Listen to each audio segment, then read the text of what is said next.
I'm Shiloh Brannigan from Amarillo Brewing Supply, and today I'm going to show you how to make a starter for your yeast. Most brewers don't understand just how important pitching the right amount of yeast is to healthy fermentation and the quality of your beer. Most people think that when you buy a vial of White Labs or a package of Y yeast that you could just pitch it directly into your fermenter, but most of these companies do say that you should make a starter first, unless you're using a wild souring yeast blend. At the time of packaging and sale out of the facility, the tube or the package has about 100 billion viable cells in it. By the time it gets to the brewer, the viability has dropped. For even average gravity ales between 1.045 and 1.050, a healthy pitch should always be at least 150 to 200 billion cells, even higher if you're doing a lager. This is even more cells than comes with the yeast package originally. So this is why we have to do a starter. So in order to get the proper yeast cell count that we need, we'll have to build the culture ourselves. Yeast goes through a lag phase where it reproduces aerobically, and then an active fermentation stage, which is what most brewers are familiar with, where you see all the activity in your fermenter and the yeasts are going crazy. We're focusing on the first stage right now. We're trying to get a healthy, viable cell count before pitching our yeast. Let me quickly go over the equipment we're using today. We have our flask,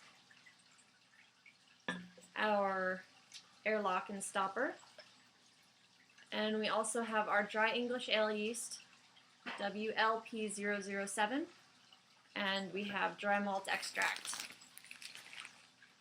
We also have water that we've boiled in the microwave to sterilize the water and also to dissolve the DME, which tends to clump.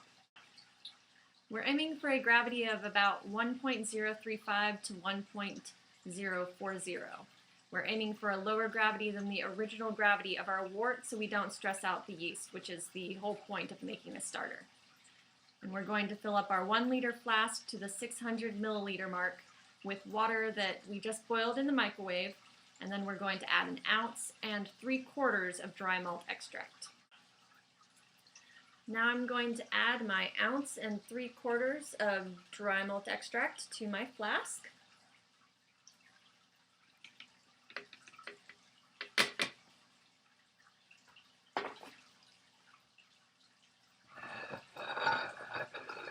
And then here's my boiled, sterilized water. I'm going to fill it up to the 600 milliliter mark.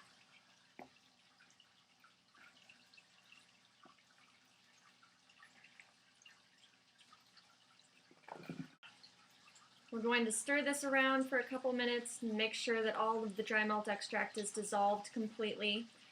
And then we're going to submerge this in an ice bath. And this is a Pyrex flask. This can take hot and cold shock, so that's why we're using it. This is our ice bath. It's just a bowl full of water and ice, and here's our flask sitting in the middle. We're aiming for a temperature of around 70 degrees, and it's going to take about 5 to 10 minutes to cool down to 70. So we're going to keep shaking this around and try to get it down as quickly as possible. Our wort is down to 70 degrees, so I'm going to go ahead and add our White Labs. And be very careful when you open these because they tend to explode. So you might have to open it a little bit at a time. And we also sanitized this jar to avoid any contamination. And we have cold water on hand in case we need to rinse out this vial to get all of the yeast we can. So just add this.